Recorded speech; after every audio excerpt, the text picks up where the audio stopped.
ကျွန်တော်အကုန်လုံးကြားဦးကြမဲ့ဂန်တဝင်အကြံပေးချက်တွေမင်းပေါင်းနေတဲ့လူ9ယောက်ရဲ့ average ကမင်းပဲလို့အောင်မြင်နေတဲ့တိုးတက်ချင်တယ်ဆိုလို့ရှိရင်ကိုယ့်ရဲ့ပတ်ဝန်းကျင်ကိုချိန်ပလိုက်ပါတော့ဒီနေရာမှာကိုယ့်ရဲ့အလုပ်ကိုအာရုံစိုက်လို့မရဘူးဆိုလို့ရှိရင်တခြားပို့ပြီးတော့အလုပ်လုပ်လို့ကောင်းတဲ့ focus လုပ်လို့ကောင်းတဲ့ပတ်ဝန်းကျင်တစ်ခုရွှေ့လိုက်ပါဒီလိုမျိုးစကားကျွန်တော်ကြားဘူးကြဒါပေမဲ့ကျွန်တော်ခင်ဗျားတို့တစ်ခုပြောမယ်အဲ့ဒီပတ်ဝန်းကျင်ကိုချိန်လိုက်ယုံနဲ့ခင်ဗျားလိုချင်တဲ့နေရာခင်ဗျားလိုချင်တဲ့အောင်မြင်မှုခင်ဗျားလိုချင်တဲ့ growth တွေရလာမှာမဟုတ်ဘူးခု2025ကိုရောက်နေခင်ဗျားပြောင်းလဲဖို့လိုတဲ့ပတ်ဝန်းကျင်တစ်ခုတည်းမဟုတ်တော့နှစ်ခုဖြစ်လာပြီပထမတစ်ခုဒီကိုယ့်ရဲ့ physical environment လို့ခေါ်တယ်ခုနကျွန်တော်ပြောနေတဲ့ပတ်ဝန်းကျင်ပေါ့ဒုတိယတစ်ခုဒီခင်ဗျားရဲ့အိတ်ကထဲမှာခင်ဗျားရဲ့ဖုန်းထဲမှာရှိတဲ့ digital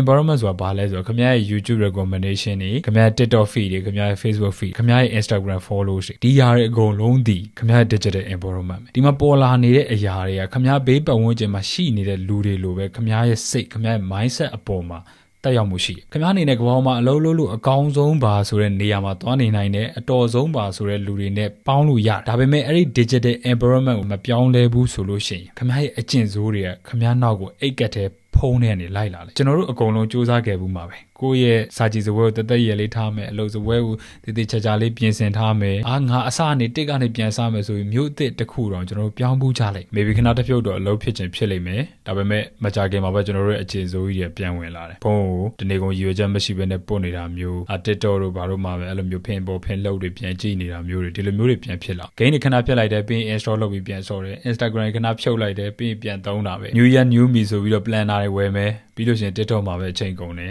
ဒီကလို internet ခေတ်ကြီးထဲမှာကိုယ့်ရဲ့ပတ်ဝန်းကျင်ဆိုတာကလက်ရှိဘယ်နေရာမှာနေလဲဘယ်မှာအလုံးလုံးနေတာလဲဆိုတာတွေမကတော့ကိုယ့်ရဲ့စိတ်ကိုတနေ့တနေ့ဘာတွေနဲ့အစာကျွေးနေလဲဆိုတာကိုပါထည့်တွက်ရတယ်စဉ်းစားကြည့်ပါခင်ဗျာမနက်ခင်းမိုးလင်းတာနဲ့ပထမဆုံးစဆက်တာခင်ဗျာရဲ့ဖုန်းညဘက်အိပ်ရဝင်တော့လဲမအိပ်ခင်ထိသုံးနေတာဖုန်းအဲ့တော့ဘယ်လိုအဓိပ္ပာယ်ထွက်လဲဆိုတော့ဖုန်းထဲမှာခင်ဗျာမြင်နေကြည့်နေတဲ့အရာတွေအကုန်လုံးကအပြင်လက်တွေ့ဘဝမှာခင်ဗျာမြင်နေတဲ့အရာတွေထက်ခင်ဗျာစိတ်ကိုပို့ပြီးတော့ပုံသွင်းနေတာသတင်းကောင်းတစ်ခုတော့ရှိတယ်ခင်ဗျာဒါကို control လုပ်လို့ရတယ်ထိန်းချုပ်လို့ရတယ်ကိုယ့်ရဲ့ social media feed ကိုဒုက္ခပေးမဲ့ဒါ emotion တွေ drama တွေဒါတွေနဲ့ပြည့်နေမဲ့အစားကိုယ့်အတွက် knowledge ရမဲ့အရာတွေနဲ့ခင်ဗျာပြောင်းလဲလို့ရတယ်ဒီနေ့ရွေချက်မရှိဘဲနဲ့အပေါ်ဆွဲအောက်ဆွဲမနေဘဲနဲ့တိတိကျကျ focus ထားတဲ့သင်ယူချိန်တစ်ခုအဖြစ်ခင်ဗျာပြောင်းလို့ရတယ်ခင်ဗျာဖုန်းမှာတက်လာတဲ့ notification တွေကိုကိုယ်အလုပ်ပြတ်စေမဲ့အရာတွေမဟုတ်ဘဲနဲ့ကိုယ်အလုပ်ပိုစူးစမ်းခြင်းလာအောင်တွန်းအားပေးတဲ့အရာတွေအဖြစ်ခင်ဗျားပြောင်းလို့ရတယ်အခုလိုမျိုး internet ခေတ်2025မှာခင်ဗျားအများဆုံးပေါင်းတဲ့သူတွေကခင်ဗျားနဲ့အခန်းတစ်ခန်းနဲ့ရှိနေကြမလို့နေတိုင်းခင်ဗျားနားထောင်နေတဲ့အရာက Elon Musk, Donald Trump, Ella Hormozi, Andrew Huberman ဒီလိုမျိုး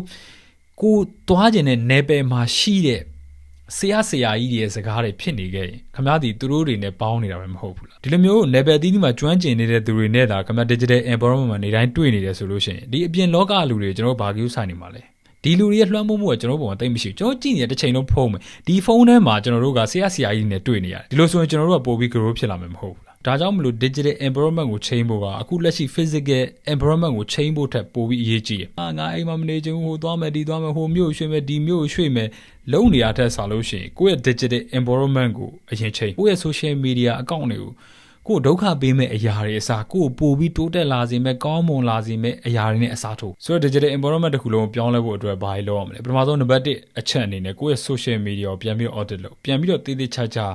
စီစစ်ငါဘယ်သူတွေ follow လုပ်မှာလဲဘယ်သူတွေစကားကိုနားထောင်မှာလဲငါသွားကျင်တဲ့ နယ်မှာဆရာကဘယ်သူလဲထိတ်ဆုံးရောက်နေသူဘယ်သူရှိလဲဒီလူတွေပဲ follow မယ်ဒီလူတွေရဲ့စကားကိုပဲနားထောင်တခြားသောကိုယ်ဒုက္ခပေးမဲ့အရာတွေကိုယ့်ရဲ့အလုပ်ကိုပြည့်စေမဲ့အတားအဆီးတွေကိုဖယ်ထုတ်လိုက်နံပါတ်2အနေနဲ့ဖုန်းကိုရွေချက်မရှိဘဲနဲ့အပေါ်ဆွဲအောက်ဆွဲနေမဲ့အစားတစ်နေ့ကို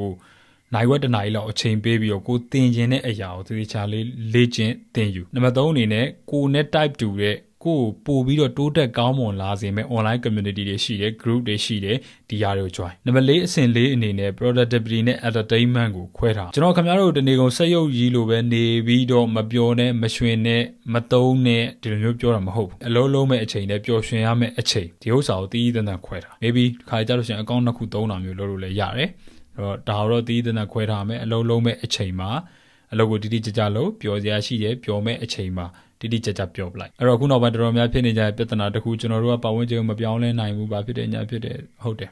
ဒါတော့အချိန်ဒီအကြောင်းအရာကျွန်တော်တို့လက်ခံရမယ့်အရာတွေရှိတယ်မပြောင်းလဲနိုင်လို့လည်းစိတ်မကောင်းမဖြစ်နဲ့ကိုဒီအပြင်ပတ်ဝန်းကျင်ကိုမပြောင်းလဲနိုင်ဘူးဆိုလို့ရှိရင်ကိုပြောင်းလဲနိုင်တဲ့ digital ပတ်ဝန်းကျင်ကိုယ့်ရဲ့ internet ပေါ်မှာရှိတဲ့ကိုယ့်ရဲ့ social media ပတ်ဝန်းကျင်ကိုပြောင်းလဲအတော်ဆုံးလူတွေနဲ့ပေါင်းအတော်ဆုံးလူတွေကို follow လုပ်သူတို့ရဲ့စကားကိုနားထောင်ကိုပြုပြင် ပြောင်းလဲဆိုတော့ဒီနေ့ကနေစပြီးတော့ကိုယ့်ရဲ့ social media account တွေအကုန်လုံးစစ်စစ်ဘယ်ဟာတွေကို follow လုပ်မယ်ဘယ်ဟာတွေကို unfollow လုပ်မယ်ကိုယ့်ဘာသာကိုတေချာလေးဆုံးဖြတ်ကိုယ့်ရဲ့ digital environment တစ်ခုလုံးကိုကိုယ့်ကိုပို့ပြီးတိုးတက်ပြောင်းလဲလာစေမယ့်အရာတစ်ခုအဖြစ်အကျိုးရှိအသုံးချပါကျွန်တော်ဒီဗီဒီယိုကအကျိုးရှိတယ်ဆိုလို့ရှိရင်တကယ်ကြားဖို့လိုအပ်နေတဲ့ကိုယ့်ရဲ့တငယ်ချင်းတွေကို share ပေးပါခင်ဗျားတို့အနေနဲ့ကိုယ့်ရဲ့ digital environment တစ်ခုလုံးကိုပြောင်းလဲဖို့အတွက်အခက်အခဲရှိနေတယ်ဆိုလို့ရှိရင်ကျွန်တော်ကိုယ်တိုင်လုပ်ပေးထားတဲ့ training လေးတစ်ခုရှိပါတယ်အဲဒီ training လေးရဲ့အကြောင်းအသေးစိတ်နဲ့ training ထဲမှာဘာတွေပါမှာလဲဆိုတဲ့ဟာတွေကိုကျွန်တော် description ထဲမှာ link ထည့်ပေးထားပါတယ်ဆိုတော့ထုံးစံတိုင်းပဲ stay positive do the whole work and make it happen